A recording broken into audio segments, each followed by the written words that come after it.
Bismillahirrahmanirrahim. Assalamualaikum warahmatullahi wabarakatuh. Alhamdulillahirabbil alamin wa bihi nasta'in wa ala umuri dunya waddin. Wassalatu wassalamu ala asrofil anbiya'i wal mursalin sayyidina Muhammadin abdillah wa ala alihi washabbihi ajma'in amma ba'du.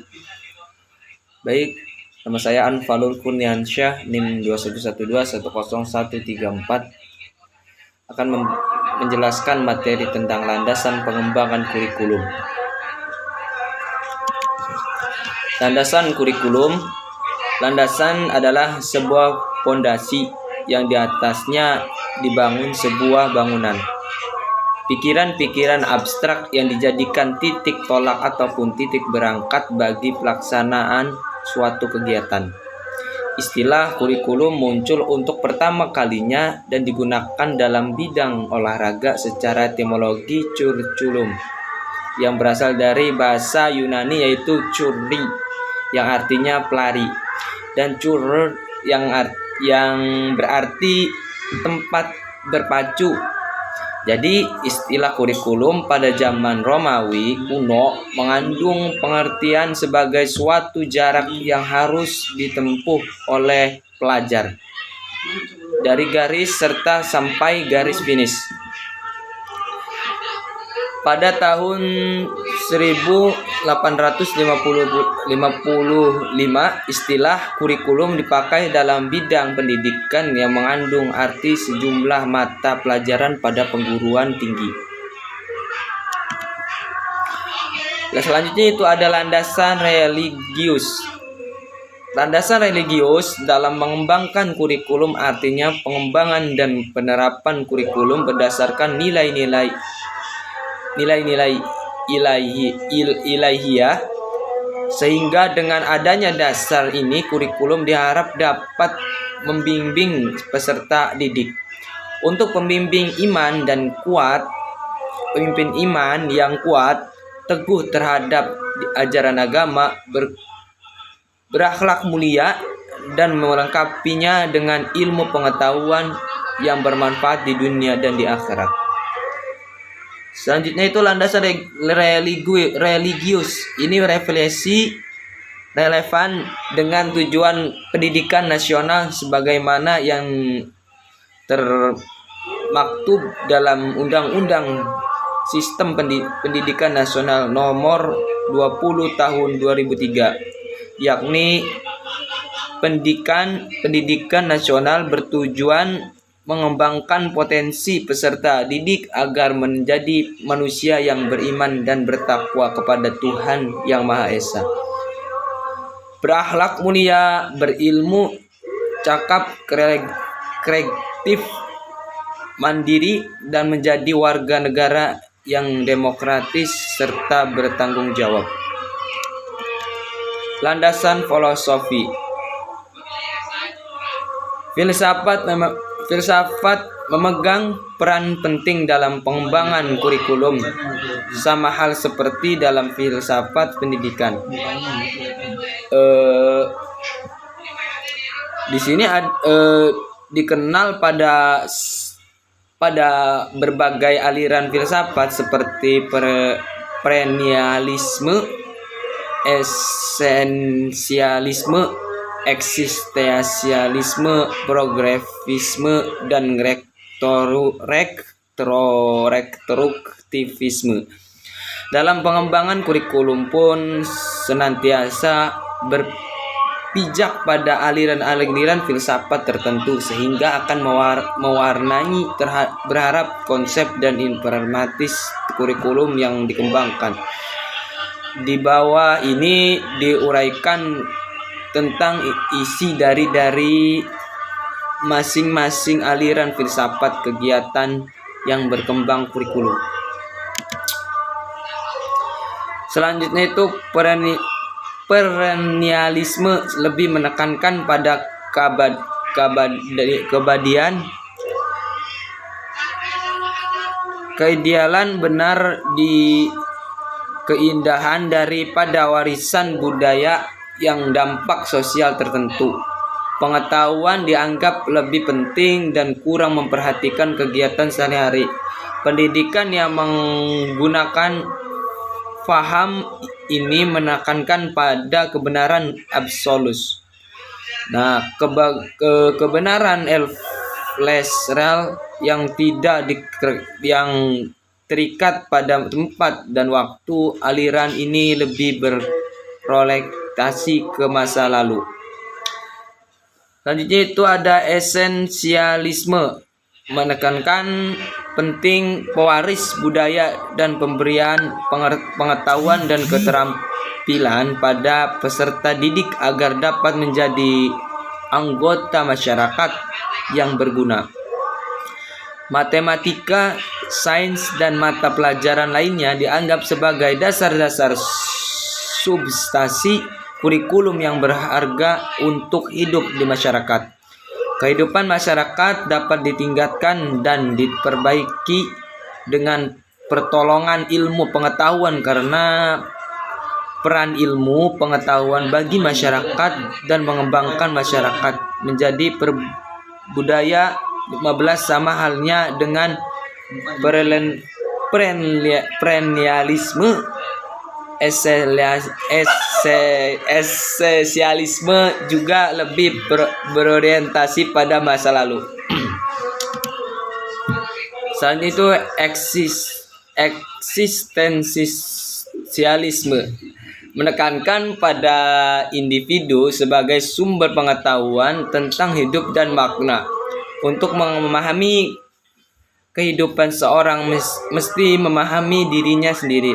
Aliran ini mempertanyakan bagaimana saya hidup di dunia, apakah pengalamanmu itu. Selanjutnya itu ada progresivisme, menekankan pada pentingnya melayani perbedaan individual, berpusat pada peserta didik, variasi pengalaman belajar dan proses.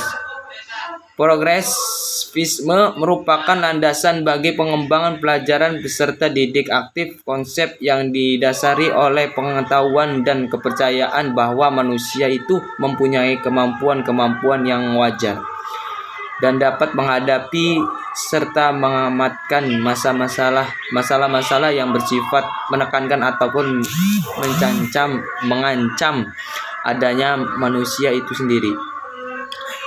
Selanjutnya ada rekonstruktivisme, merupakan elaborasi lanjut dari aliran progresisme. Pada rekonstruktivisme, peradaban manusia masa depan sangat ditekankan, di samping menekankan tentang perbedaan individual seperti pada progresisme.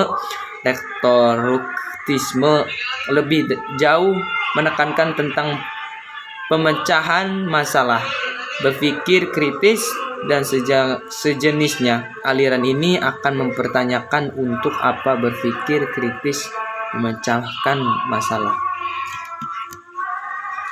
Selanjutnya itu landasan yuridis.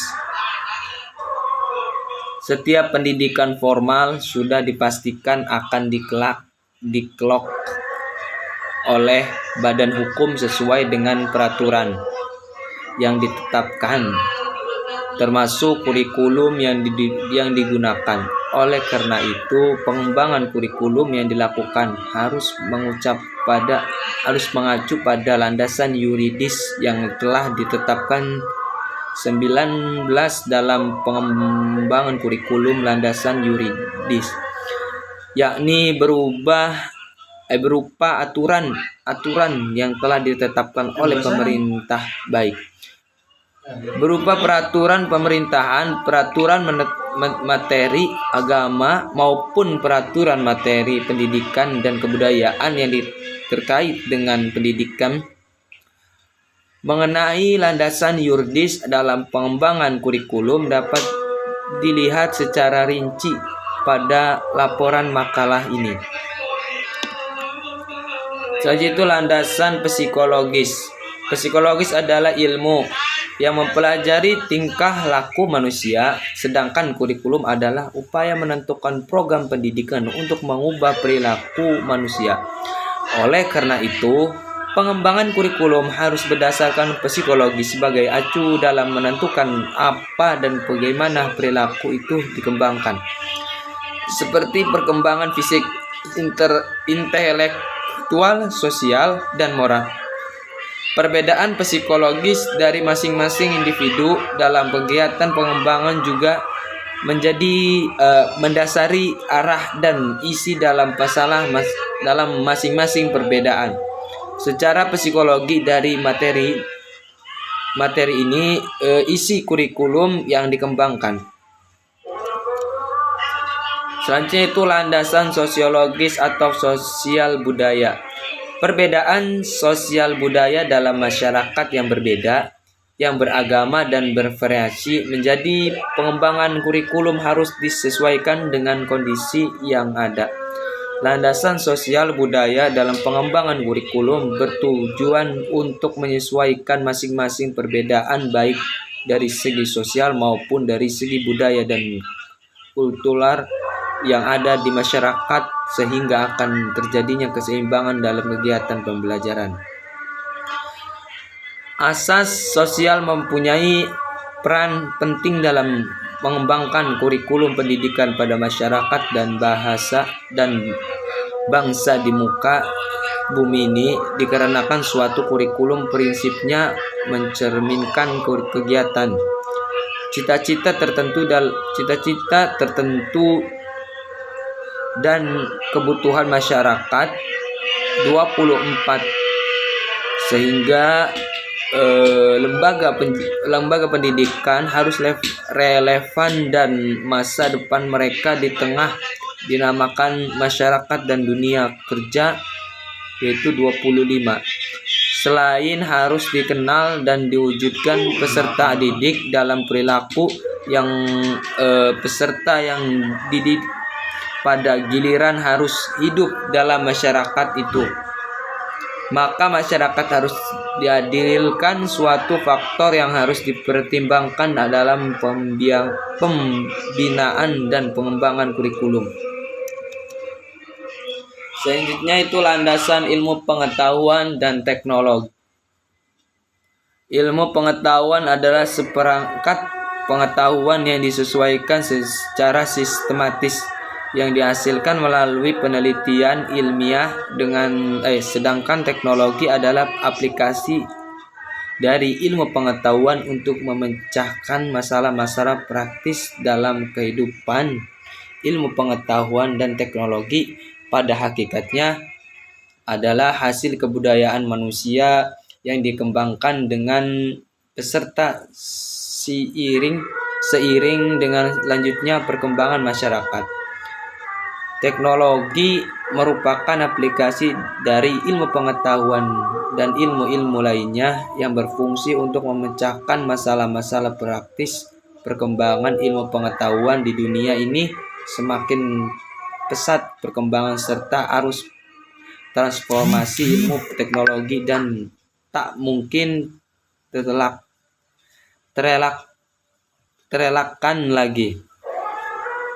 Menjadikan kurikulum pendidikan harus disesuaikan dengan kondisi modern sekarang ini. Landasan organisasi selanjutnya itu landasan organisatoris. Di sini ada landasan ini berdasarkan dengan pengorganisasian materi yakni acuan ruang lingkup materi dan perurutan masing-masing materi serta materi sebagai keseluruhan disesuaikan dengan diatur secara sistematis sesuai dengan fase-fase pertumbuhan dan perkembangan fisik psikis peserta didik berdasarkan pemikiran yang dalam cangkup komprehensif. 29 kemudian yang tak kalah pentingnya adalah tentang pengorganisasian bahan ajaran seperti pengorganisasian berdasarkan topik, terus tema, kronologi, konsep, isu, logika, dan proses disiplin. Baik, itu saja yang saya sampaikan. Mudah-mudahan bermanfaat bagi semuanya. Terima kasih. Assalamualaikum warahmatullahi wabarakatuh.